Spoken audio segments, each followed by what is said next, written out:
There should be a natural incentive. If nobody wants to come to the U.S., that's an indictment of the U.S. The whole reason that all of these immigrants want to come here is because this is a great country. What you're saying right now is that we should make the country way shittier so no one else wants to come in. Like, this is literally a South Park bit. So how are you going to deter the illegal immigrants from coming up to the southern border from all over the world while also reforming the immigration law? Well, part of the bill was literally capping the amount of people that... Do you think you can't try and pass a bill through Congress while having border patrol? Are those... We do that right now. That's the whole... What? That's... How do you expect me to chew gum and walk at the same time? If you want to see more content like this, make sure you subscribe to the YouTube channel and follow me on Instagram and TikTok at Rinyald. And if you disagree with anything in the video, make sure you join the Discord and we can have a chat sometime. Destiny debated this dude recently. His name is David Khait. I've debated this guy before. He was a clearly bad faith person. Again, it is their interpretation of the Constitution. So it was testified by Greg Jacob, Mike Pence's legal counsel, that Eastman said that his proposal would be thrown out by the Supreme Court 0-9. He said that obviously in the memo that it breaks the Electoral Count Act. So I'm going to ask again, do you think it's okay that a lawyer advised somebody to break the Electoral Count Act, banking on the fact that it was unconstitutional? I'm going to ask you. You already answered that question. You already answered that question at the very beginning when you answered to me, what is a legal theory? And somebody in the chat is quite frankly is right. It says, who cares? Because I know you want to make this a big deal for you. You don't care about an attempt to No. It's not fine. Again, you're going towards a subjective feeling, which is fine. Let's try to stay on course here. This to the majority of well, it is. I'm going to explain to you why. Because to Americans, voters, regardless of Republican, Democrat, whatever it is, when they're asked, what are my top 10 most important issues, January 6th or democracy and any of this stuff is nowhere on there. And we just sat here. I gave you enough time, honestly, 10 minutes of going back and forth about it. You haven't been able to provide me anything where anything is criminal. Trump hasn't been charged with anything criminal. Maybe there's an indictment filed by him by a prosecutor in DC. That's fine. That's not going anywhere. And it's a long shot. That's fine. That again, that is fine. Okay, that is your field. I've seen his other debates and he is clearly a bad faith person. And I try not to throw around bad faith a lot. But when I say bad faith, I mean bad faith. Like he literally is not arguing in order to do anything other than like win debate points. That's literally all he's there for. Hello, what are you guys talking about? We're going to be watching a debate real quick.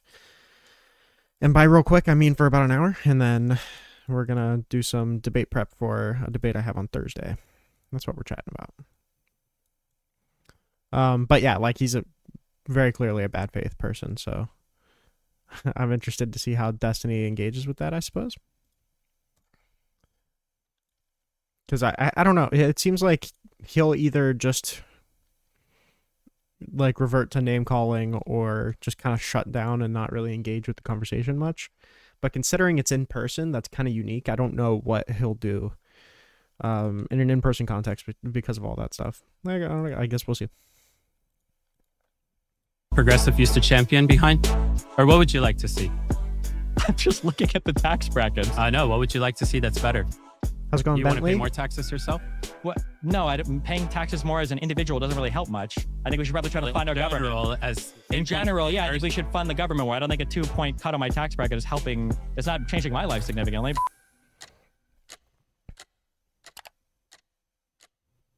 Okay, guys, we are at Student Action Summit. Got David and Destiny here. Let's get right into it, fellas. Is Trump making America great right now? Oh, me first? It's a complex issue. I'm not a partisan guy that constantly is a cultist or upholds values to an individual. I like policy. And when there's big, beautiful bills that a conservative can't stand, I'll call that out and criticize it. So I don't know if he's making America great again, but he's definitely better than the previous candidate, previous president, a whole lot better than what the Democrat Party can offer to us, whatever policy it is. No. What's your rebuttal to that? Yeah, I would say it's probably worse in every single measurable way. I think that the attack on the rule of law, I think, is really bad. I think all the lawfare that True. he's engaged in is really bad. True. Foreign policy wise, I don't know if America's ever looked worse on the world stage, whether it comes to military stuff or economic stuff like trade deals. I think even for the things that conservatives might care about, I think that he is hurting those causes. I would say that the way he's approached like the theatrics related to ICE is really bad. The weaponization of like the invocation of the Alien Enemies Act, I think was bizarre. The El Salvador stuff. I just think that even if you did care ostensibly about some conservative platform, Trump has just done bad things for every part of what you could possibly care about. Like immigration? I would say probably, yeah. Yeah. How so? I think that when you rule by executive order, it can be rescinded by executive order. If all of his benefits at the border are just because of EOs that he's issued and he hasn't been able to champion or pass any kind of comprehensive immigration reform, I don't think it speaks well. Be able to deter the crisis that was happening at the southern border under the He also should bring up that in a lot of cases, you're almost granting that everything that he's doing by executive order is good as any other executive order. Like a lot of the executive orders that he's signing on top of that aren't legal and they don't stand the judicial process. Or are like highly controversial and precedent setting. Like they're super novel if they do get through the judiciary. Like the Alien Enemies Act being used is absolutely fucking insane. And that's the kind of executive order that he's doing at the border. So I like even saying he's just ruling by executive order is kind of understating how crazy a lot of the executive orders he's signing are. But that's kind of irrelevant to whether or not it's legislation, which I think is the point that Destiny's getting at. previous administration? I mean, it depends if you believe it was a crisis or not. Well, the average American for consistently over a year said that the immigration, specifically what is happening at the southern border, is one of the most important issues for them. Why is that? If it's not a crisis? Because I think Republicans told them. And they also told Democrats as well, who are polled for saying more than 70% of the average Americans say that they don't want illegal immigrants crossing our border, especially taking advantage of various programs that we have here, whether they are Republicans or Democrats.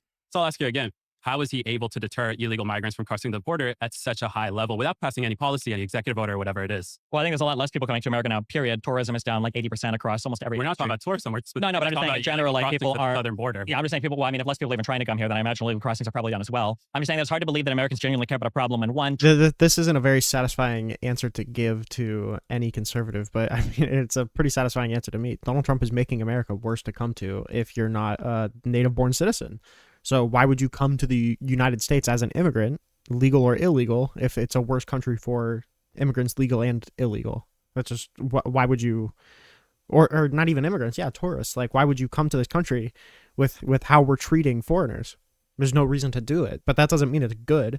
Like, if we killed like 1 in every 20 foreigner that comes over here, that would definitely cause a very, very steep decline in you know, interact. What? That would obviously cause a very, very steep decline in immigration, illegal as well. But you wouldn't want to do that, right?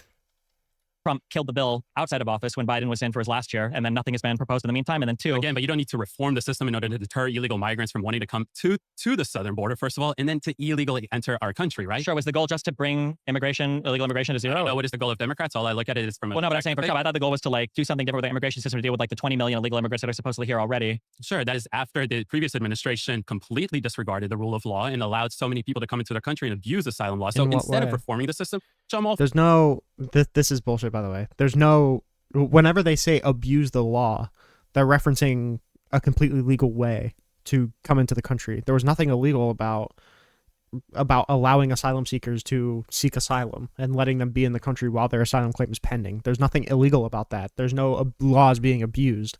That this is the system working as intended. This is why we need reform.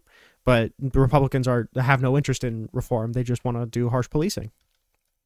When there is a crisis, do you reform the system or do you deter the crisis from happening? So I don't think that there was a crisis. What is 50,000 illegal immigrants crossing the border illegally, not through a port of entry, every single day, amounting to 3 million people illegally entering the country over a year?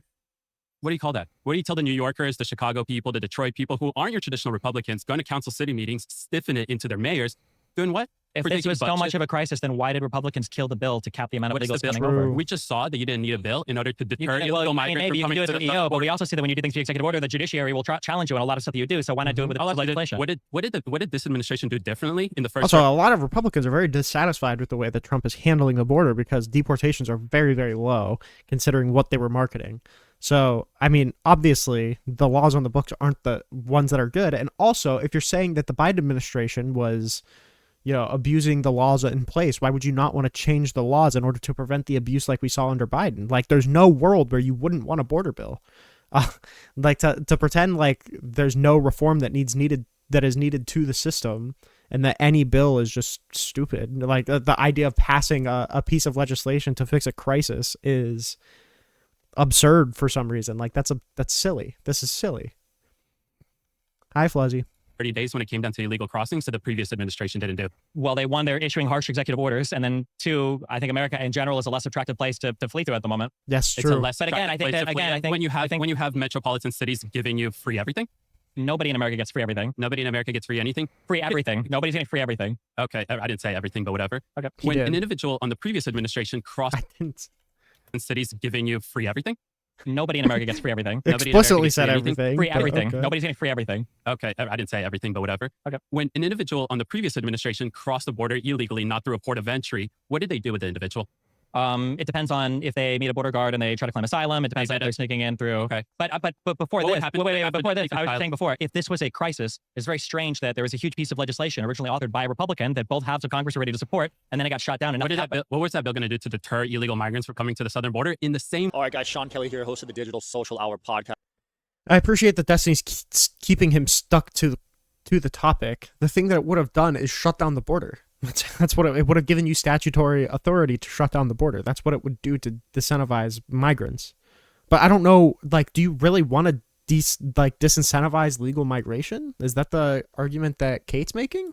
Just filmed, so I started taking there, but don't got into Also, it. shout Fill the out drop. There you this go. channel. way that they're not doing so now. well, it codified into law the same type of caps that President Trump is trying Why to do put we on. have caps? We don't have caps right now, right, to deter migrants. Well, one of the issues. border. Well, one of the issues with the asylum seeking process was people could come forward in like these huge amounts of like record-breaking numbers and claim asylum. And if you had too Why do many you people think that the were previous- doing this, if you had too many people trying to claim asylum, one of the things the bill would have done was let you cap it. I think the problem is that Khait isn't going to move on from thinking that the issue is solved right now, and I don't think Destiny is doing a good enough job at illustrating why the tactic right now, even though illegal encounters are pretty low, is a bad way about going about it. Like, again, if we're murdering 1 in every 20 illegal border crossers, that would definitely plummet illegal crossings. But that's not what the United States should be in service of doing right now. If we're using like 100 centuries old wartime authority in peacetime in order to send people to torture prisons, and whenever we send them off, we just kind of throw their hands up even if it was illegal and we admit that it's illegal, that's obviously going to be creating an environment where anybody from any other country is not going to want to come here. But that's not what the US should be in business of doing. Even if you like the outcome of less brown people coming to your country, that doesn't mean that this is a good way of going about doing that. Put a moratorium on it. I Stay for think 2 we weeks. both agree. And also, it's not a good aim. Okay, 0 crossings is just I don't know why we would aim for that. there's an issue with the asylum process and people taking advantage of it. Mhm. But when you have 15,000 people coming in on a daily Yeah, basis, that would have prevented illegally, that. that would have not done a single. Okay, let me ask you this: we didn't pass a bill, we didn't reform the system whatsoever. Yep. And we deterred it by 99.8%. And all the people that why got is that? asylum Why seeking is are that? still in this country. They're not gone. They're I still don't here. care about them. I do care. You know what? That So what's a part- crisis let me then? ask you- So it wasn't a crisis. Okay, let's agree on that. Yeah. True. Well, that was a really good concession. He said, I don't care about them. Well, didn't you just say that 3 million people a year coming in is a crisis? You don't care about the effects from the crisis? What is the primary issue at the southern border? Previously, under the previous administration, is it the problem when they're already in the United States, or is it before they I actually think come the to the issue with United the States? asylum seeking What is the process. primary issue? The asylum seeking process was the primary issue. So you don't think that people entering the country, or sorry, you don't think that people wanting it and being incentivized to come up to the southern border from all over the world, not just South America, but from all over the world, is not a problem? That's not the primary issue? No, we should want people to be incentivized to come to our country. It's because we're a good country. We're the biggest economy in the world. We should obviously be incentivizing people to come here. Yeah. There should be a natural incentive. If nobody wants to come to the U.S., that's an indictment of the U.S. The whole reason that all of these immigrants want to come here is because this is a great country. What you're saying right now is that we should make the country way shittier so no one else wants to come in. Like, this is literally a South Park bit. Why When they're already in the the United reason why they were incentivized was because people realized, especially after COVID, that the asylum process was super abuseful. What did former President Biden do right after COVID in terms of immigration-related law? He pulled out of the Are you going to say remain in Mexico? Yeah. So how many people did you say? Wait, how many people did you say? How many people did you say a year were coming over legally or a day? You said 15,000. 15,000. I think remain in Mexico was responsible for like 60,000 He has a people. Red Bull. Remain in Red Mexico. Bull First of runner. all, we're not just gonna play a quiz game, but I'll explain it since you like to ask me questions. No, So remain in Mexico. Remain in Mexico made it. Remain in Mexico made it so that it could be United from States. coming to the southern border. 60,000 remained in Mexico for the process. That because I just did. Okay. I didn't know you said people would apply for process down there. But what I'm saying is that if you wanted, you could have done an actual immigration bill that would have addressed so many different layers of this problem, including the massive backlog we have of asylum seekers. And that was the issue. You're super passionate about asylum seekers. Because that was the issue. That was the problem. You're super passionate about asylum seekers. I'll ask you this. Where do the super majority, not 50, 60%, more than 90% of asylum seekers, true asylum seekers, not bullshit asylum seekers, where did they seek asylum? If we're talking about Venezuelans. Are we going to say like the country of first entry where they arrived at first? They go to their neighboring country. More than 92%, according to statistics, actually go to their neighboring country. So let me ask you this. If you're facing legitimate... It doesn't matter. It's not illegal to have a refugee seek asylum in a not first country. That's not illegal.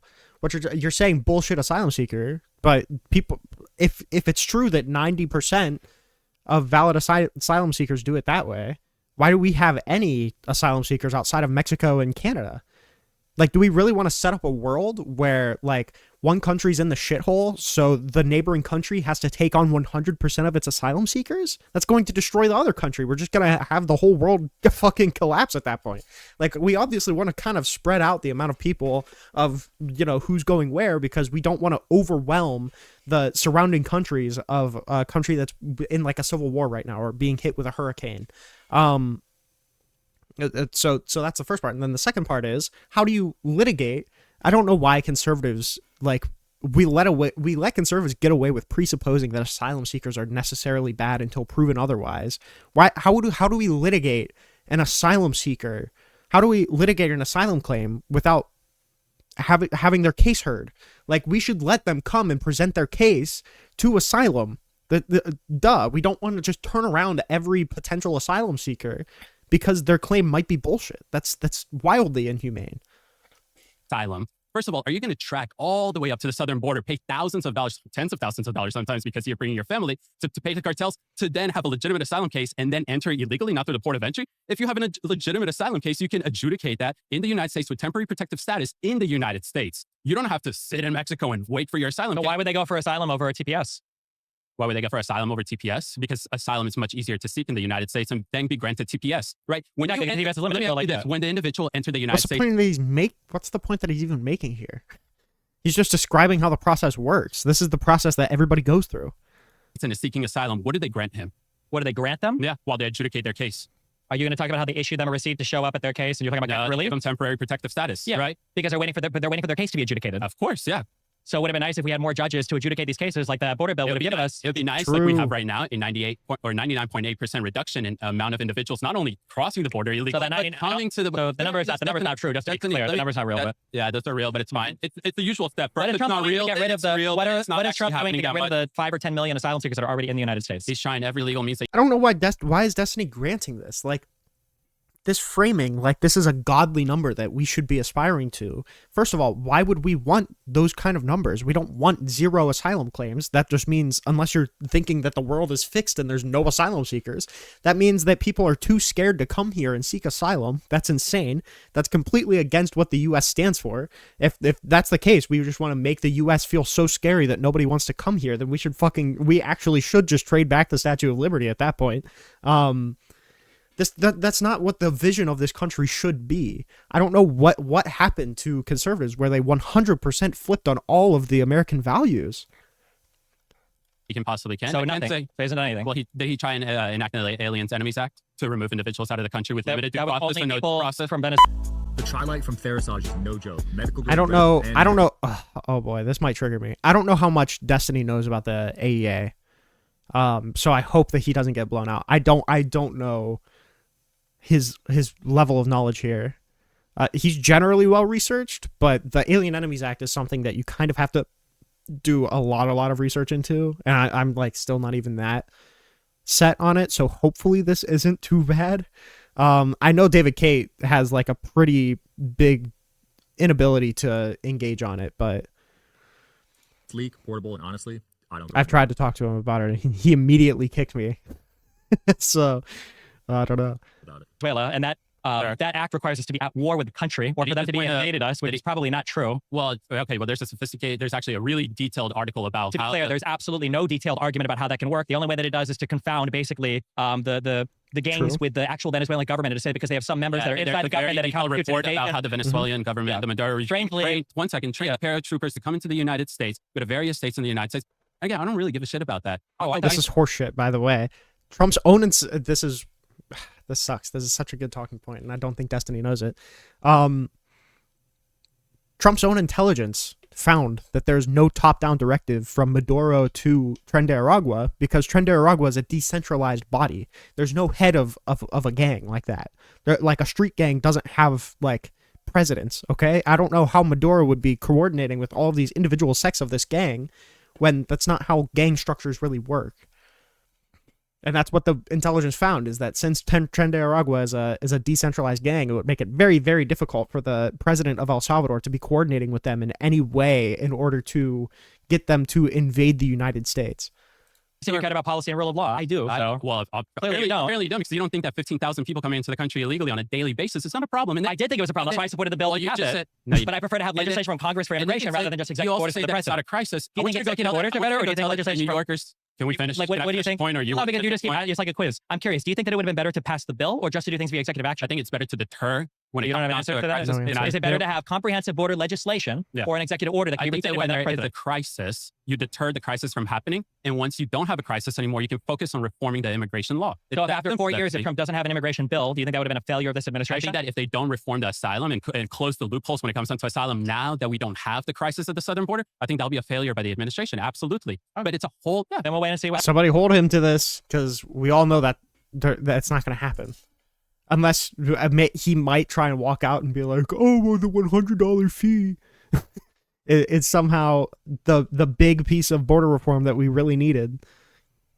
Happens in 4 years when they don't have another border bill. Well, we'll come back here in about 3.5 years. Okay. I just want to end this by asking you one more time. When 15,000 people are entering the country illegally on a daily basis, what is the primary issue? Is it once they're in the country or them actually coming to the border from all over the world? The way you're phrasing your question, it sounds like you're alluding to the fact that there could be that issues that the country of Mexico faces due to destabilization on the border because of all the different presence of crime and people who are paying for passage, or is there any other quiz? I'm asking you, what is the primary issue? Primary depends on what interested party you're talking about. I don't care about parties. I'm asking you. I'm not asking. For me, it doesn't matter to me at all. It doesn't affect me. Who am I debating? Well, I'm debating you about immigration, right? So I'm asking you. You're asking me what is the primary issue? You said that there is a crisis. You asked me what the primary issue was, and I asked you as per which interested party, because different parties have different prerogatives. I don't care about parties. I'm asking you. I'm debating you. Okay, from me. He's Khait, I think, is thinking about Republican and Democrat, and I think Destiny's talking about the person with particularized harm. I think that's what he means by party. I don't think he means political party. But yeah, I'm a rich person that lives in the United States, and I don't care. It doesn't affect me. What do you mean? Care? Because it doesn't have a personal negative impact on my existence. What do you mean? Have any friends that died from fentanyl or something?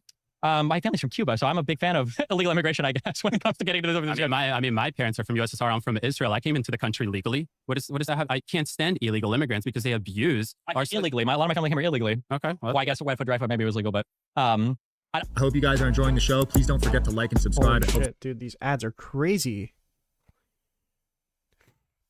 The show a lot with the algorithm. I'm trying to understand what do you believe in when it comes down to illegal immigration? Because you said you oppose. What do I personally believe in? Well, I think that borders are important. I think that knowing everybody who's here is important. I think having illegal immigrants is just bad. Obviously, definitionally, they're illegal. Yeah. I think that trying to find a way to reduce the overall amount of illegal immigrants in the country, I think would be a beneficial thing. And I think reducing the amount of people that could get into the country illegally would also be a beneficial thing. I think on the back, Trump supporter to me all of a sudden. Well, but on the backside of that, one, Trump isn't doing anything really to alleviate any of the people here. He's wasting a ton of money on theatrics that are probably going to make everybody hate immigration. Give me some examples. Like the horse march through MacArthur Park recently, I think was really bad. The invocation of the Alien Enemies Act was a joke. Shipping people to El Salvador is just been a giant L. All of the court fights. Kate's not going to actually engage with the Alien Enemies Act thing, even though Destiny's brought it up 3 times. I guess we'll see. Where they're hiding information from judges. Like this administration to actually deport the illegal immigrants that came in the country with no legitimate asylum case in the last 3.5 years. I think that increasing the amount of judges available to adjudicate the asylum cases so we can work through the backlog quicker, I think would be good. So that you can find the legitimate cases and just ship them out as quickly as possible. I think a reformation of the asylum seeking process is essential. It's too easy to just sneak into the country, claim asylum, and then get a catch and release receipt and stay here for 3 years. I think that you have this luxury when you have 15,000 people coming into the country illegally every single day. Then pass legislation to change the way that you process people on the border. I'll ask you the question again. Do you think that you can do exactly what you said while you have 15,000 You can do people? both at the same time. Yeah. If you reform the border to where it's not as simple as claiming asylum as soon as you come in, then yes, that's going to drastically decrease the amount of people who are coming in and seeking asylum, like naturally. If you have 15,000 people making bullshit asylum claims and you reform the asylum process to where they can't make the claim as easily, then yes, that's going to drop numbers. No shit. Unless you're saying these are like 15,000 a day gotaways, in which case that's horseshit. There's no, that's just bullshit. You can do both at the same Yeah. time. So how are legislation. How are you going to deter the illegal immigrants from coming up to the southern border from all over the world while also reforming the immigration law? Well, part of the bill was literally capping the amount of people that Do you think you can't try and pass a bill through Congress while having border patrol? Are those? We do that right now. That's what. But that's the whole. What? That's how do you expect me to chew gum and walk at the same time? were allowed to come in, such that you could turn people away, even if they were claiming that asylum. will stop illegal immigrants from all over the world wanting to come up to the southern border. Everybody's going to want to come here. What do you mean? No, well, suddenly we don't have everybody wanting to come up to the southern border. We don't see these. If there was a cap on the amount of people coming in, then it would stop people from wanting to come. They wouldn't get enough numbers. Yes. They were okay. 5,000 people can come into the country every day illegally. After that, we cap it. You think that people from all over the world will suddenly stop to come? Yeah, because the amount of people that would come in would be significantly decreased. Yes. Yes. We'll see. I mean, that's a Naturally. hypothesis. But the reality of it is, we can look at it objectively. So we have a president that came in and enforced 8 U.S. Code 1325, which criminalizes illegal entry into the United States, does not allow the asylum 1158 to be prioritized over that. And that deters migrants from wanting to come to the border, because when they think about an administration that will actually enforce the rule of law. I don't know for sure. I think the U.S. Code he's citing is the INA section where you can declare a state of national emergency and shut down the border, which was ruled illegal. So I don't know if that's unless he's just saying what was the U.S. Code he cited? I need to know. And that deters migrants, does not allow, and that came in. There's a reason why he's not naming the law. He's naming the U.S. Code. That's red flag, by the way. 1325, which criminal. 1325.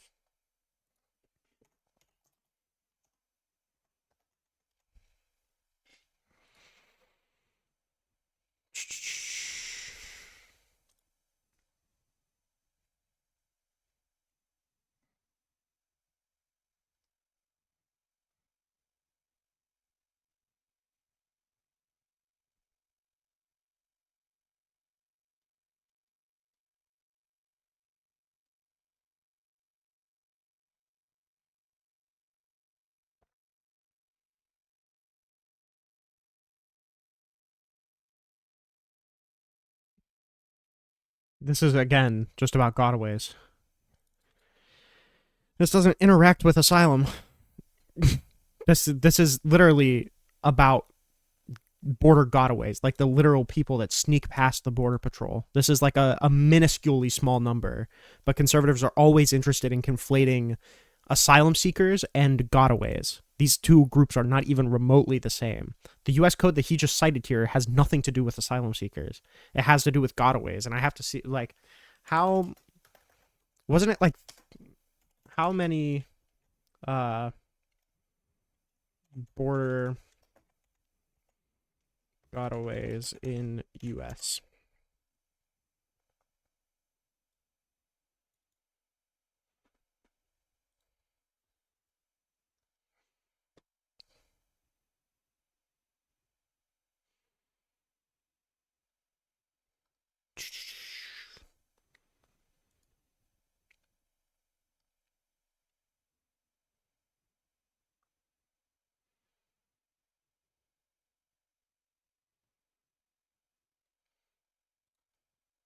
Oh, I don't even know why I'm looking this up. This is... Oh my God. You can't even measure, really. You can't... Because I just saw a number listing encounters. It's really hard to measure how many gotaways there are because you don't know them because they got away. How do you think it's because... how do you think it's because they think the majority are faking needing asylum, so they lump them in with illegal crossing? Yes. But the problem is that that's bullshit. You can't do that until it's litigated. You can't just like turn away asylum seekers because you have a feeling that it's going to be bullshit. But yes, that's, well, actually, no. I don't think that's what they're doing. I think that's what they're claiming to do. Like if you were to ask them, I think they would claim to do that, yes. But what I think they're actually trying to do is just muddy the waters to make the border look way worse than it actually is. But This illegal entry into the United States, does not allow the asylum 1158 to be prioritized over that. And that deters migrants from wanting to come to the border, because when they think about it... The asylum code isn't prioritized over illegal crossing. Because once you claim asylum, then you're not an illegal immigrant. That's not an illegal crossing if you claim asylum. That's the whole point. It's not taking priority. It's removing their liability under the one you cited. These two don't interact like that. Administration that will actually enforce the rule of law, they're not going to be wanting to come up to the southern border. No, there's no conflict between. What is zero tolerance policy deter migrants from completely wanting to enter the country? There's no conflict between U.S. law and the asylum seeking process. The asylum seeking process was completely legal. That's why it needs to be reformed. Yes, thank you. So I agree with that. Okay. So it's safe to say that we finally had a president who came in and enforced USC 1813. I don't know, the immigration one. 25 illegal entry into the United States. Why didn't the previous administration do that? The previous administration was doing that, but you can't just kick people out who are claiming asylum because that was the law. Aren't Biden's deportation numbers by year? I'm pretty sure that Biden's numbers were still comparably high, if not higher, than Donald Trump's.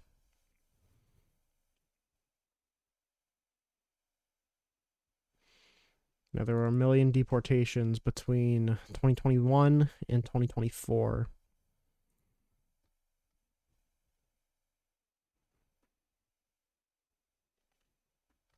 Okay. On the books. So you allow individuals to come into the country illegally, say that they're seeking asylum, detain them for 48 hours, and then put them on a plane. Right, without proof, you can't assume that they're here seeking asylum. They're not here seeking asylum legitimately. Yeah, that's the whole point of litigating the claim, is to make sure that they're seeking asylum legitimately. That's what I'm saying. They're trying to demonize these people and assume that they're fraudsters until they prove their asylum case, instead of just waiting for the case to be litigated. Like, I don't know why we would treat them like an illegal immigrant until they prove that their life is under threat and if we deport them. Where? You don't know. Hold on, you just said assume you don't know if they're coming in illegally. If they're running asylum, you have to adjudicate the case. They're running into a Border Patrol agent after they didn't enter the country through a port of entry. What is that? Well, if you claim asylum, it's part of the asylum seeking process. I don't care about that. When if you don't care about the law, then we're talking about different things. What I'm asking you. If you come into the country between a port of entry and you claim asylum, that was a really good answer. Yeah, it's a legal process. David Khait didn't know this when I brought it up too, because I think I did ask him about this. If you seek asylum outside of an official port of entry, that's illegal. It's specifically carved out in the asylum seeking code that you can do that. That's literally the whole. It's like there's a specific. If you go and read the asylum law, there's there's a deliberate carve out saying regardless of being at a port of entry that you can seek asylum.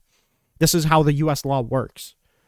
To say you don't care about this, I want to focus on this other part that doesn't apply to the situation.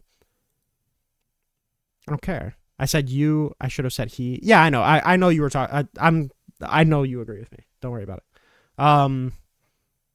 Yeah, to say I don't care about the law because it doesn't apply in every case, or I want to talk about a case where this law doesn't apply. Like, this is how the asylum laws are written. This is a legal process. I don't know, unless you're saying that a legal process is written into U.S. law. Again, when they didn't enter the country through the port of entry, what kind of crossing is that? Depends on what their intention was. I don't care about their intention. Well, the law literally calls intention out. The one that you were citing, the intention is very important. Do you want my personal opinion, like moral opinion, or do you want the law? I don't care what you provide me. I'm asking you. How can you ask me two totally they're different questions? Do you care about the law or do you care what my opinion is? Both. I don't know. I mean, my opinion would align with the law. If you come here like meaningfully and intentionally trying to seek asylum because you feel like you have a legitimate case, I think that's fine. Do you think 10 million of them had a legitimate asylum case in 3 years? Not. Okay. So what are they doing?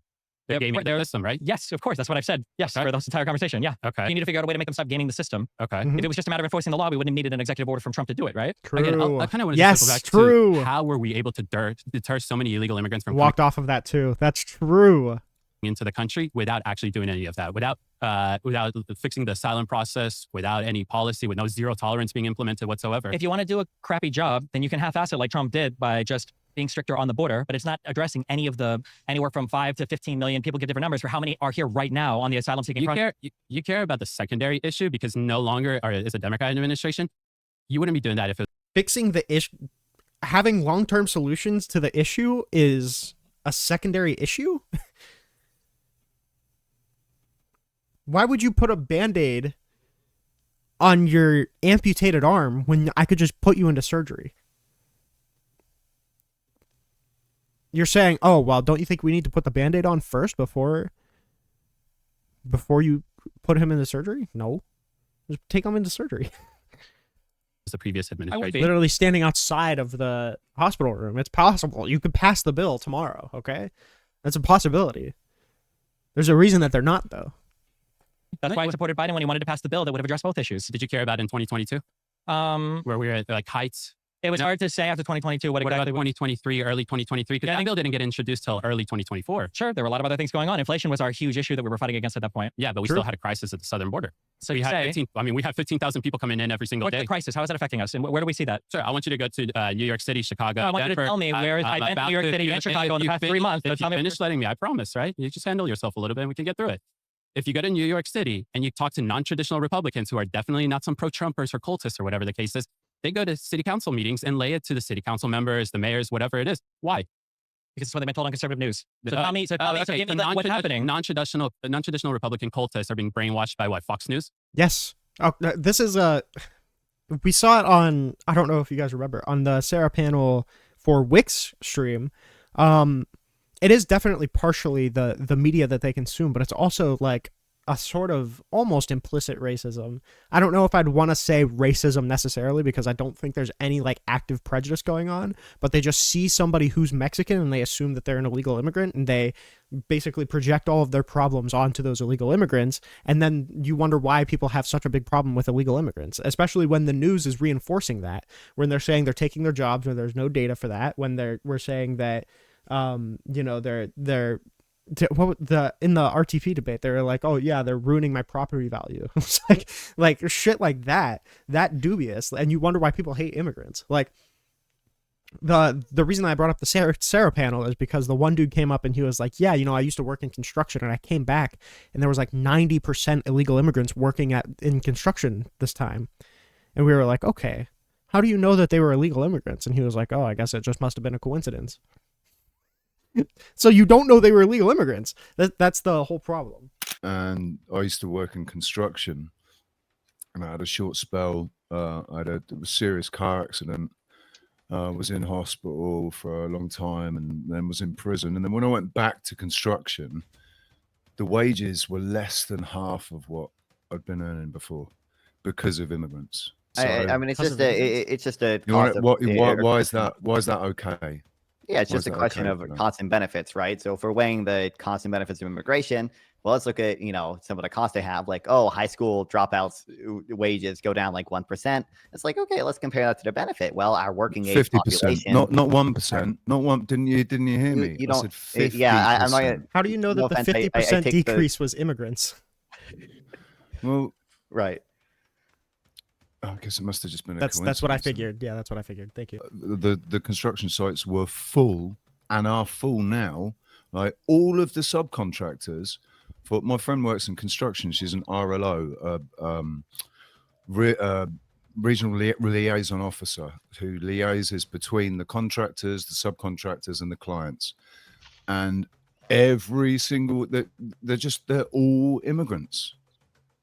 Illegal immigrants or immigrants? The only English people are the bosses. Wait, hold on. Are they all immigrants or are they all brown? No, they're all immigrants. How do you know that they're immigrants? They're Romanians. Did you check their papers? I can attest to what Double O talking. By whatever AI videos that they see, by people like Charlie Kirk or whatever AI videos they see on Instagram or TikTok. So the reason why you can't answer this question is because it's not really the crisis that everybody says it was. It's propaganda when New York City has to take $6 billion out of their budget, taxpayer budget, and allocate it towards illegal immigration, whether it's housing or whatever the program may be. This is why you guys lose elections. Also, why wasn't that because the fucker from Texas was literally getting them on train or getting them on buses and shipping them to Texas or shipping them to New York? Like, yeah. If a state is shipping all of their illegal immigrants when they're a border state to a different state, they're probably going to have trouble accommodating all of them all at once. Yeah, no shit. This is why you lost the previous election. You lost every single battleground state because you do this thing. You say that I wonder why he thinks conservatives lost the 2020 election. Illegal immigration is not a problem. And the same president lost the election in 2020. So I mean, I agree with that. So I don't know what the point is. You're gonna have a gotcha moment on me. He lost the election in 2020. I think we lost the election on inflation. I think that was the big issue. What was number one, number two? I don't know what it polls on. I know people vote on the economy. They say illegal immigration. I think that the thing was the classic thing that you reject it, and then once you see that you don't have any room to reject it anymore, you say, yeah, it's happening, but it's not that bad actually. I don't know, you're shadowboxing right now, but no, I'm always like pretty critical of polling data. Like when you poll people on questions, like they're giving you answers and they mean different things depending on what you're looking at. I think the big issue on this election was inflation. I think you saw it in basically governments around the entire world. world. I think everybody was kind of upset about the inflation over the coronavirus period. Well, the number 2 issue consistently for American voters for over a year was... Didn't he say that immigration was the number 1 issue? Like, he's pointing out debate tactics, but he's doing the same exact debate tactics. Immigration. And it's crazy that all of the complaints about that seemed to disappear as soon as Trump came into office, despite the fact that he hasn't really deported he hasn't deported anybody from all of the deportations. That's fine, but all these people here were a problem. What happened in the first month? You don't care about the deportations? What do you care if you don't care about the deportations and you don't care about fixing the problem? What there are like long-term solutions to the problem. What do you care about? Making Trump look good for 4 years? Having like 1,000% reversible executive orders and that's it? Is that really what we care about?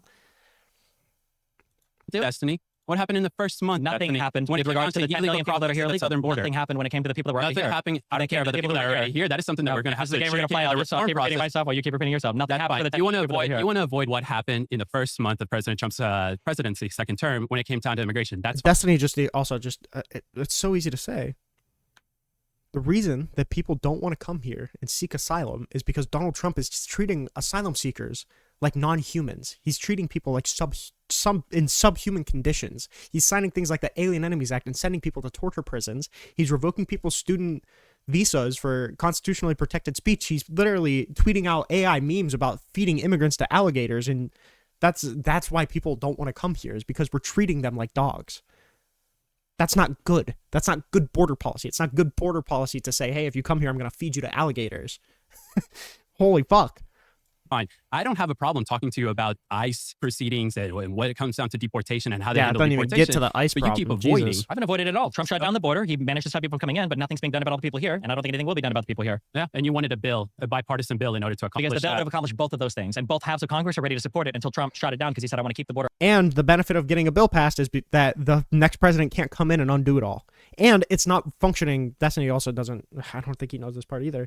The executive order only functions insofar as we're in a state of national emergency. Once the national emergency is gone, it's gone. That EO is no longer in effect. That piece of legislation would stay in effect in times of non-national emergency. Now, I don't know if we're going to be perpetually in a state of national emergency throughout Donald Trump's entire presidency so he can keep the border shut, but I have a feeling we will, because that's the only way that he can do the tariffs too, is by state of national emergency. I don't know how you guys feel. 8 months in, I want to see the end of the national emergency under Trump, but I have a feeling that we're not going to see that. Yeah, it's a piece of legislation. To pretend like a piece of legislation would not be better in every single term than signing executive orders with dubious legal invocations is completely bad faith and dishonest. Open for my election. So Trump called the congressman and said, hey, we can't pass this because I've got to win an election. Yep. You don't think that House Republicans... Nope. Ted Cruz explicitly said this. McConnell said as much. Langford complained about this. Finish. You don't think congressional Republicans have their own mind and say, hey, you know what? That actually doesn't deter illegal immigrants from coming to the southern border. No, they don't. In this administration, if you don't follow Trump, he'll Trump primary you. He'll kick you out. Yeah, they enforce. It worked out for Massey too. Massey's literally being attacked right now. Yes, by Trump. What happened to all the never Trump Republicans? He already did this in 2022 and he failed. So you don't think Trump has ejected never Trumpers from? He has, but it's not going to uphold all the time. Not all the time, but that's a political calculation now that you have to keep in mind that if you try to go against the Trump agenda, that happens on the cultist left, right? Absolutely not. I mean, why do they vote in blocks on every single thing? What do you mean blocks on every single thing? In the previous administration, how many times did they have 50 senators agree on a bill? Do you think that there's more partisanship on the left or more partisanship with the Republicans? He's going to say on the left. I think the Republicans are the black voters right now. Okay. So in the previous administration, did Republicans work with congressional Democrats and the previous president in order to pass whatever bills? Like because Biden made an exceptional effort. Yeah, or the effort to work with them. Yeah. Okay. So why do you think it's opposite when it's a Republican president? Why do Democrats Because Joe Biden, whatsoever? This is an unsatisfying answer to the right again. Joe Biden is somebody who is fundamentally easy to work with, and he's not somebody who's hyper antagonistic to the Republicans 24/7. He actually did the opposite. He made an explicit effort to do the opposite. I'm America's president. I'm not just the Democrats' president. Quotes like that. Whereas Donald Trump is calling the Democrats a swarm of locusts and literally coming out during speeches and saying, I hate the Democrats. And he's expecting for them to do bipartisan work with him. The messaging is different. What incentive does any Democrat have to work with somebody like Donald Trump, who literally tried to overthrow our government and the people managed to vote him back in, and he's doing like a new illegal action every week. Why would Democrats want to work with him? Whereas why would Republicans not want to work with Joe Biden when he's putting up fairly reasonable legislation that was scrapped from the Trump administration and is sponsoring and committing to signing bills that Republicans wrote, which are like in any other administration would be a big gift care package that Democrats would be handing off to Republicans. Why would what incentives do Republicans not have to not work with Biden? Whereas what incentives do Democrats have to work with Trump? He's literally like Trump is the person who in Congress, they proposed a bill or it may have been a state legislator. It might not have been Congress, but I think there was one introduced into Congress to classify TDS as a mental illness. Like obviously there's a hyper unserious administration, a hyper unserious Congress. Why would Democrats work with them? Except a couple. Democrats would go out of their way to negotiate with other senators and House members in the House. Yeah, you can laugh, but I mean, like, there's a reason why Republicans don't even try. Republicans don't even try to negotiate with the Democrats. The only thing that can afford you is with this past CR because they knew that they wouldn't be able to pass everything with Democrats. Why? Because Democrats don't want to work with Republicans. It's as simple as that. For the first time in all of U.S. history, Republicans couldn't even hold onto their majority House seat. What do you mean? When it was the whole McCarthy debacle and the majority House. Yeah, that happens when you rule with a slim majority. You have various. What happens? That was the first time in U.S. history. You have various, which I love about the Republican Party. I love the failure to govern. I love the fact that there are various ideologies in the Republican Party. Unlike on your side, you have ultra progressives, and then you have whatever you are. I don't know what the fuck you are. Yeah. That's just completely and totally not true. But it's true. I mean, that's just the honest reality of it. That's why you guys can pass comprehensive reform when it comes down to immigration. Biden passed so much massive legislation compared to Trump doing nothing. The only thing I think that was good that Biden did was the CHIPS Act. I don't know any other policy that was beneficial. You don't know the Infrastructure Act? The one that Trump tried to pass? The Infrastructure Act was a piece of legislation that Trump was trying to pass for 4 years. Joe Biden got it passed within, I think, 100 days. It may have been a little after. How, you didn't know about that? Really? Really? For the United States, so. I mean, I would say the American Rescue Plan helped us significantly come out of the COVID. Sure, I'll give you that. But okay. I think that the Inflation Reduction Act, I thought was it was nice to pass a bill that was actually deficit neutral over 10 years. I think that was nice. Mm-hmm. Compared to Trump passing tax cuts and destroying the budget more and more every single time he's in office. True. So I would say it's nice. What kind of tax cuts? The Trump Tax Cuts and Jobs Act. Yeah. What does that benefit? Overwhelmingly wealthier people, but how so? By giving them a greater absolute and percentage deduction in the amount of income that they have to pay to the federal government. Is that according to like IRS data or something? I mean, it's to the way the law is written. If it would have a reduction, IRS data. I don't know about IRS data, but if you look at the way that the tax brackets are adjusted, like the people who are going to save the most money are going to see that reflected in IRS data. Right? In IRS data to look at a marginal tax bracket table and see who's going to save more money. Okay, so we had the 2017 Jobs Act or the Tax Cuts and Jobs Act, right? That reduced the income brackets for all earners. Do you know what it was? What reduced the income brackets, like Kate's TikTok debate, bro. He's no, what is it that Scratch calls him like the Quizler, where he's just gonna keep quizzing you and try and get you. This is what they used to accuse Destiny of doing too. Like he's going to quiz you on a bunch of niche, not super core to the argument things, and he's going to nail you down on one of the hyper particular subsect arguments, and he's not actually going to address the overall point. Like him asking, do you know how much the tax brackets fell, does not change the argument that Destiny's making, and that it was preferential to the rich. The value, the actual value doesn't matter. The percentage change or just the direction of change matters.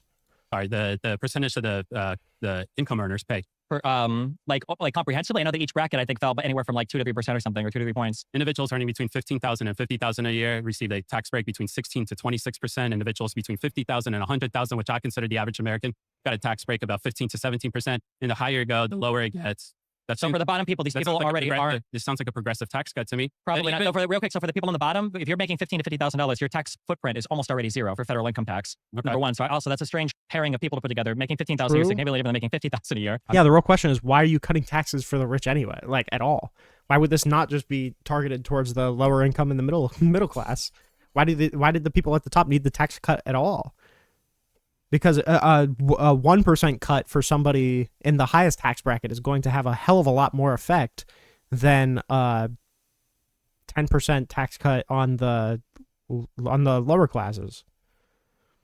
At least when it comes to, not when it comes to interpersonally, but when it comes to federal money making. mean, that's the income tax bracket. Sure, that's fine, but I'm saying when you're talking about money saved, like the amount of money that the $15,000 a year person is paying in taxes is probably going to be quite a bit different than the $50,000, whether you're talking percentage or anything else. Sure. But the fact that there's a massive amount of money that is being returned to wealthy people that is hurting the federal by cutting tax brackets for people that are on the upper echelons of income. Well, it's a progressive tax code, right? So again, the 15,000 to 50,000. He's just narrativizing. This is a progressive tax cut. I'm not arguing whether or not it's a progressive tax cut or not. If you want to live and die by that term, sure, we can. But what Destiny is arguing is that it's not good. It's bad. It's deficit spending. That's all it is. He's not arguing whether or not it's progressive. Because not all progressive tax cuts look the same as any other progressive tax cut.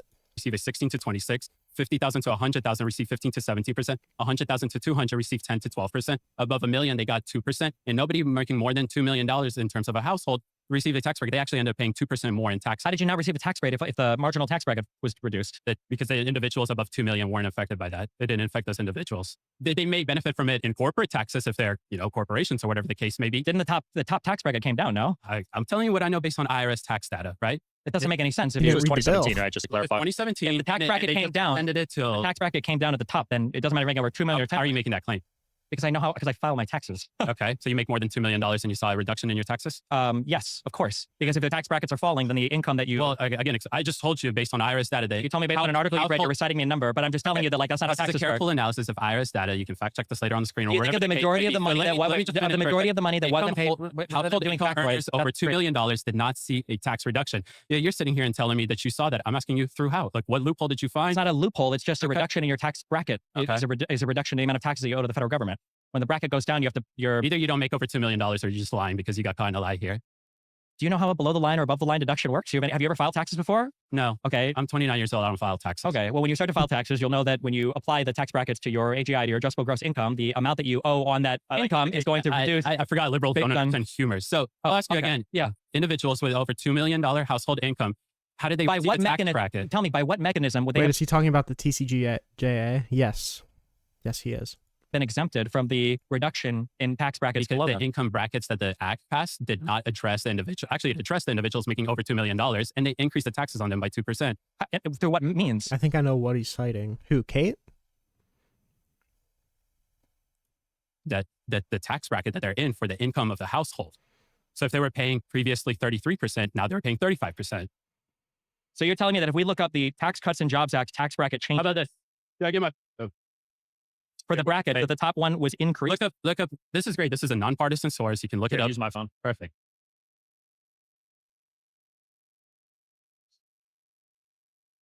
I don't know what you're talking about.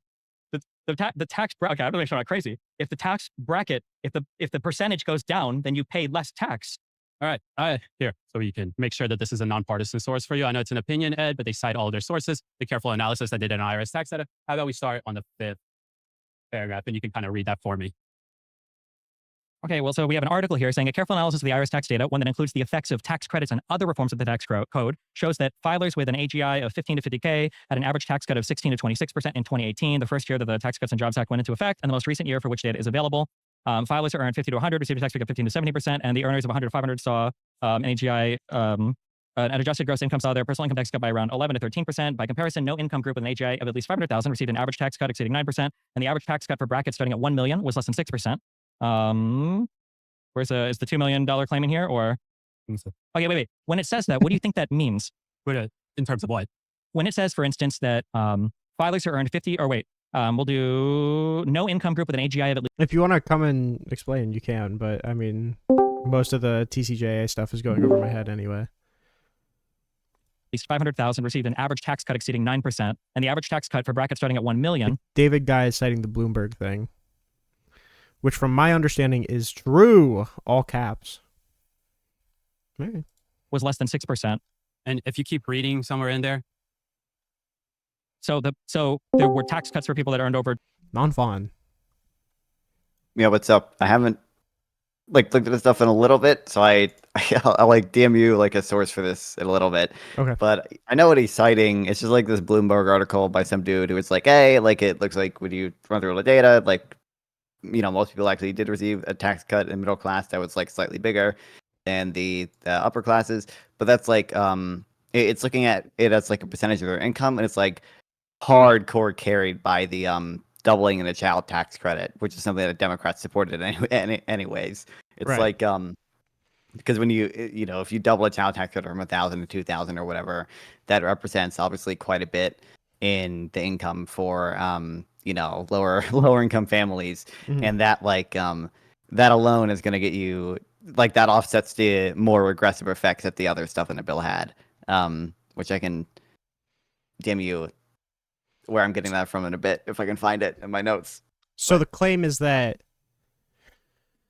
the middle and lower class ended up saving more money as a percentage of their income, or just overall just the claim is just that as a percentage of their income, lower income families saw a bigger tax cut.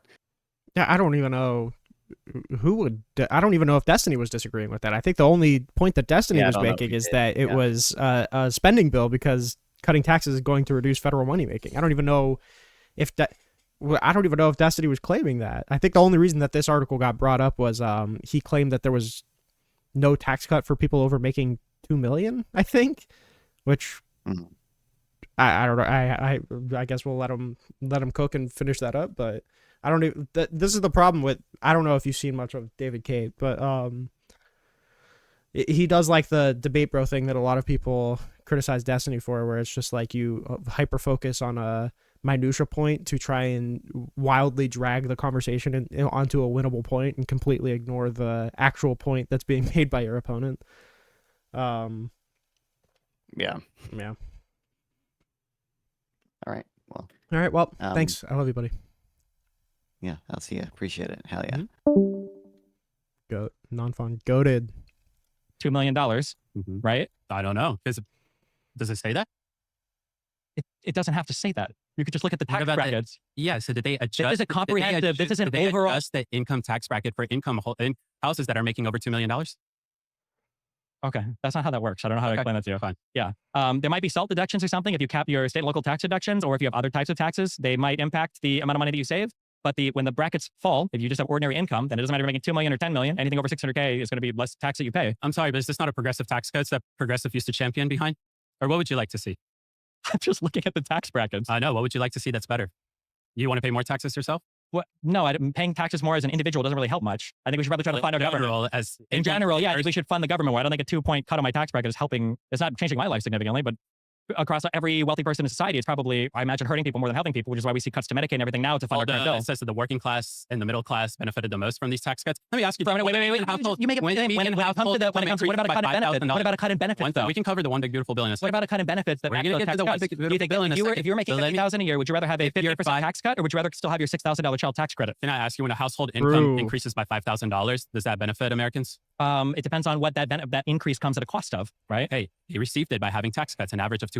If they also got that by reducing the child tax credit, then that wouldn't be a benefit, right? Can I finish one statement? Finish a lot of statements. Oh, that is true. Touche. But at least I let you finish. You don't let me say a single thing, honestly. Wait, do you think you talk more than me, or I've talked more than you for this conversation? I don't know. I think it's pretty equal. It's absolutely not. You've definitely talked 1.4 times more than me, but that's okay. Oh, is that so? It's true. Maybe you should talk a little faster then.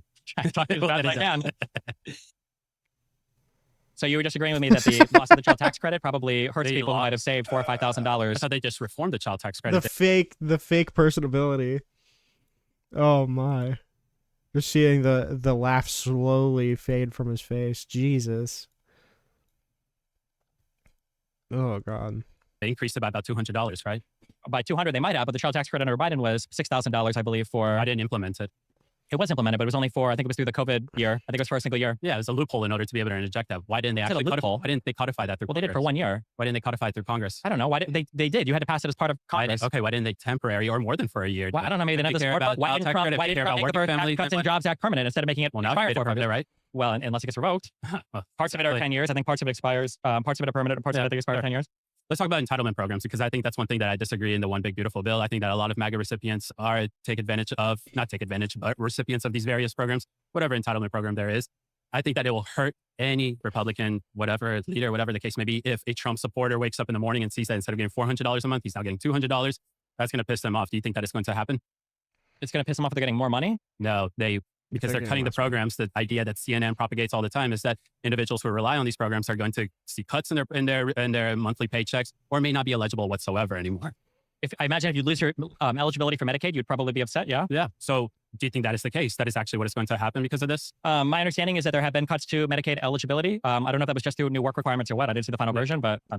I mean, do you disagree with that? Is that a bad thing? Like, aren't you reforming essentially entitlement programs in order to make sure that those who actually need them benefit from them, while making sure that these programs continuously past 2035 will actually... Just to be clear, I'm going based off of non-fun data, so fact check him, don't fact check me. I'm just don't shoot the messenger, okay?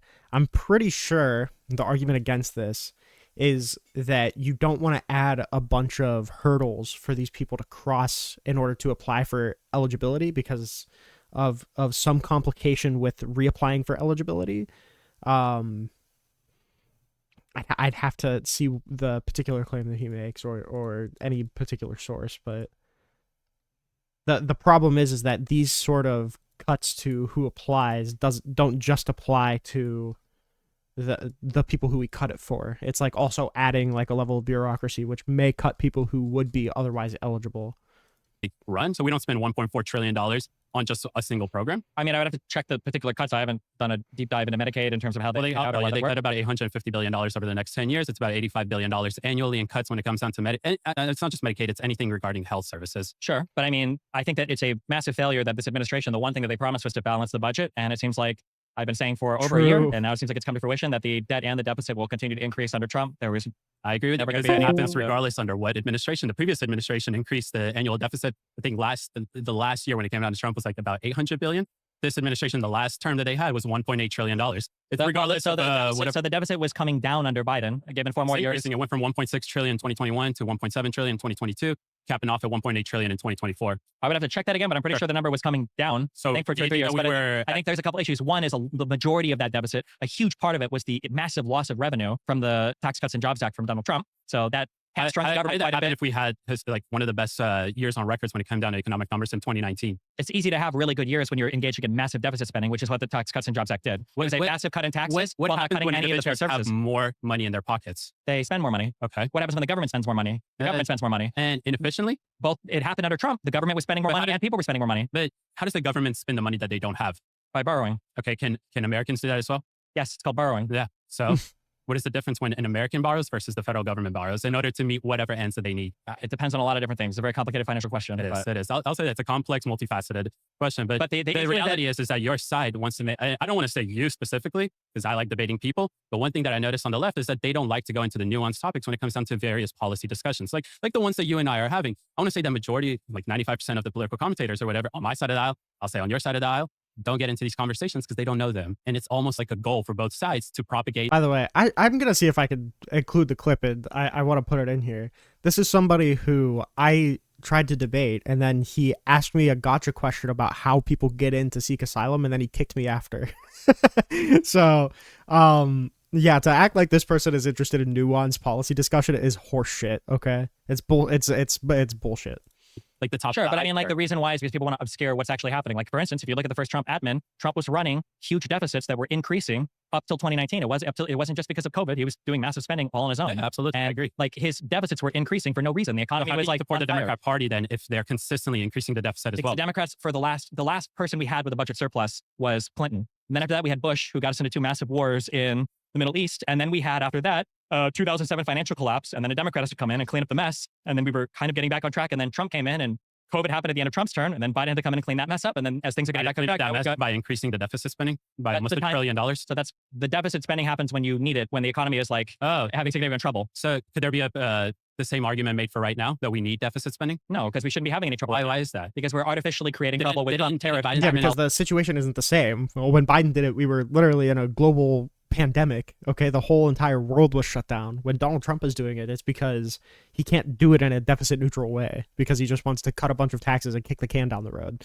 It's like saying, oh, okay, you can suspend habeas in times of war. Can't you argue that we're in a time of war right now, that we should just suspend habeas now? Well, no. No, you can't argue that. create insane inflation for us because of that? No, I think COVID created insane inflation. I think the entire world experienced insane But what inflation. happens when you start to print a lot of money that you don't have? What happens if you don't print any of the money? Then businesses fail, people go broke, and people are starving the streets. I think it's better to have some inflation than it is to literally shut down agree the with country. congressional Democrats when Trump was president at the peak of COVID that they should have passed $8 trillion more of benefits? Depending on where it's going, yeah. I'm not going to fight deficit spending in times of great crises. That's the whole point of spending. That's why we have a fiat currency and a central bank is the ability to do that. But the fact is that Trump did a massive tax cut with no paired spending cuts. You agree with that, right? Mm-hmm. In a sense, yes, because they did increase the annual deficit spending by $300 billion, now making it about $2.1 trillion. But the idea is that you do cut where there are inefficiencies and his demeanor seems very rigid. Who, Destiny or Khait? It's not inefficiencies. That is a myth that needs to die in the United You have the Government Accountability Office. Government Accountability Office is a nonpartisan source. They testify every year in a congressional settings. That means that they testify under oath. And they have consistently said since 2003 that there are more than $60 billion annual in fraud, not fraud, in inefficiency when it comes down to health services. Over 10 years, that's $600 billion. So when you cut health services by $600 billion, what are you cutting there? You're cutting health services. You're not cutting the inefficiencies. Well, the Government Accountability Office tells us that. It's not just the Government Accountability Office doesn't tell us that. It doesn't make any sense. They testify every single year. Wait, just because if you have $100 billion in fraud and you cut $100 billion in spending, you're not just cutting the fraud. You're probably cutting fraud by like $5 billion. They're not just cutting the system. I'd agree with you if they just cut the spending, right? But didn't they reform it? From what? Didn't they add work requirements? For Medicaid, but Medicare is like when you're talking about the biannual verifications. Who's saying did that solve all the fraud or what? Well, this is what the Government Accountability Office recommends this to us, and not just the Government Accountability Office, but the Centers for Medical and Medical. I would be saying more. I just don't know a whole ton. I mean, I'm very distrustful to accept his framing on anything, but I can't comment much on this section because I don't know a whole ton about requirements for Medicare and Medicaid. And centers and services. That's what they testified to us. These two sources are nonpartisan. You have the Inspector General under whatever administration recovering billions of dollars of fraud in health services or in Medicaid alone. Sorry. True. That's happening, right? Sure. I imagine it's always happening. We've had a Government Accountability Office form the system and you cut their spending. If you want to find a way to do that, then you can do that. There's going to be some level of fraud in literally every system ever. That's just like percentages and numbers game. That's always going to be the case. I agree, but we should do everything that we can to prevent that, right?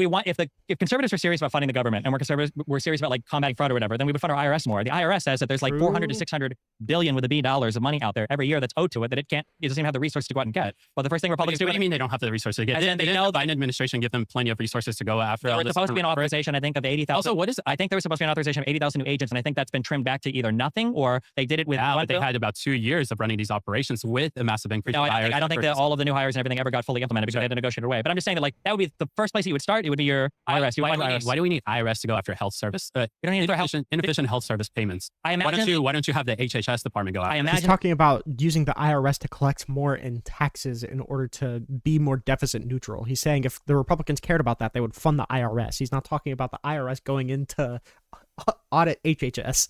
It's not. I don't even think that's how that works. But there's probably a lot of integration between these departments when it comes to tracking payments and figuring out, like who's up to no good. Yeah. Like I'm sure Medicare and I'm sure Social Security rely on collaboration with the IRS to do a lot of the tracking to some extent. And so having the communication is good. So the IRS could track it better. They could probably refer to the other agencies better. Well, I'm sure there's communication between all the departments in order to find the inefficiency or whatever the case may be, right? Sure. So we should fund the IRS, right? Why should we fund the IRS? So that they can go after. Wait, 1 second. Are they defunded or something like that? Yes, they're underfunded. They're underfunded. Yes. What does underfunded mean? As in there is money out there. As in if we were to spend $1 on the IRS, we would make more than $1 back by them going after money that they know is owed to them, but they don't have the resources to chase down. Oh, and abuse average Americans to go after. Is it an abuse to pay taxes? Payments?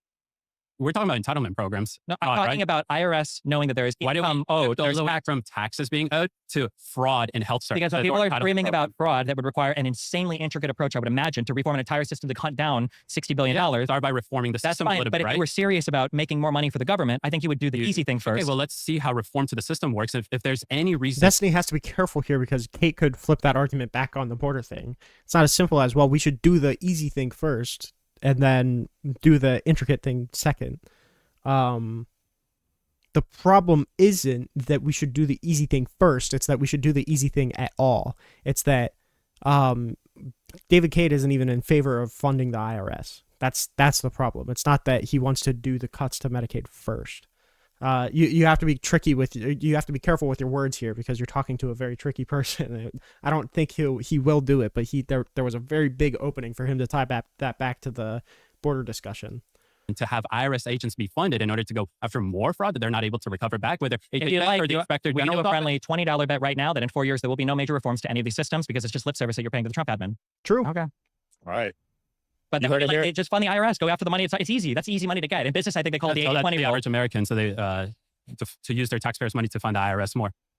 Do you think that you shouldn't pay any taxes at all? Or No, well, I don't think that there's a reason. if you're an for average some American individuals and to you pay your taxes, I would want other people to be paying their taxes as well. So yeah, I would want my money to agree make with sure that. that everybody else is paying their tax. Like I don't need to hire more IRS agents or give the IRS more money in order to go and identify inefficiency in entitlement programs. But I have an inspector general's office in the HHS. I have an inspectoral office. Wait. Do you think they would be more resource efficient to reform an entire agency with no guarantee that all the fraud would even disappear versus just hiring more agents in an agency that already makes you money? Absolutely. I think that reforming the system is much better than funding some inefficient agency that is allowing this to happen in the first place. And you're telling me, why do you think we add a little bit more money to them, they're suddenly going to become efficient? How are they inefficient? You're telling me that suddenly, because we'll give them more money and staff them with more people, the IRS they're going to become efficient all of a sudden. Who are you saying recover is inefficient? When you have $60 billion of fraud inefficiency when it comes down to health services that the Government Accountability Office tells us, that means somebody's not doing their. Wait, what's their yearly revenue? Who? Or how much money do they spend yearly? When you say 60 billion, this is against the 1.6 trillion or whatever that you mentioned earlier? Well, Medicaid's like $800 billion, right? Okay. So when you have about 50, I don't know exactly what it is for Medicaid alone. This is all health services. If it's all health, is that including Medicare as well? No. Okay, so just so all of your health services is in excess of 1 trillion because the fraud rate is like 4 or 5%. I mean, what is the average fraud rate? What do you expect there to be there? Well, here's the problem. I agree with you that it's low, but if we're able to recover that, then we can finally save these entitlement programs. Answer. Well, how are you going to continue funding these to 2032? It's very easy by giving them money and funding them. What do you Where are mean? you going to take the money from? From the tax receipts that you get from your citizens. You are going to increase the taxes on Americans? What I'm asking you is how do you even know that you can get rid of? What do you think do you think it's realistic to have zero fraud? No. Okay, so if the fraud is at 5%. And we know that if we just throw more money to the IRS, it'll make the government more money by enforcing already existing tax code. We don't have to reform a whole department. Why would we try to reform for tens or hundreds of billions of dollars? Why would we try to reform an entire department in the hopes that the fraud rate goes down? And we don't have a guarantee of that. Versus just funding where we know there's easy money to get. Well, the reform looks like through work requirements, right? So that's good. I mean, that's not reform. That's just like an extra policy. That's reforming the system in order to make sure that it continuously is able to be there after 2032. Work requirements is not getting rid of fraud. That sounds like it's just changing who qualifies for the program. Okay. What about the biannual verification? Doesn't that like a good implementation? Sure. Okay. I don't know how much fraud that. How do you think that individuals are able to commit fraud in the first place? In let's say Medicare. I don't know. Medicare, I think fraud is very difficult. Medicaid, I think you can probably lie. You can get paid under the table and imagine. Stuff like that. So biannual verifications can probably at least lower the amount of fraud that is happening on an annual basis, right? You have to counterbalance it with how much the system costs versus how much. So let's see how a year of this reform, I don't know if you want to call it a reform, works out. And if it doesn't work, then we can possibly look at extra funding for various agencies that will actually go and tackle this stuff. I guess, but like, again, you're talking 60 billion. So even if they solved 100% of the problem, it would be 1/10 of what the IRS could go after. I want you to think about this over the next 10 years. That's $600 billion just in one program. And when we're talking about programs running out of money by 2032 or them costing us $1.4 trillion to run on an annual basis, it seems like it's a good step to try and recover and to reform the system as much as you can to ensure that the program actually continues on. Sure. And I would say that in business, you learn the 80-20 rule, which is if there's a thing that'll increase your revenue by 80%, it only requires 20% of the effort. You focus on that issue first. You don't focus on these like edge issues. And you said over 10 years, 600 billion. Over 10 years, the IRS could be saving us potentially 6 trillion if we just staff them properly. According to I want to go see. According to the IRS. We got to wrap up on this note, guys, but comment below who you think won. Thanks for your time, gentlemen. Appreciate it. See you next time. Week. It was just David Khait grifting. Destiny doing what Destiny does. It's just not very entertaining.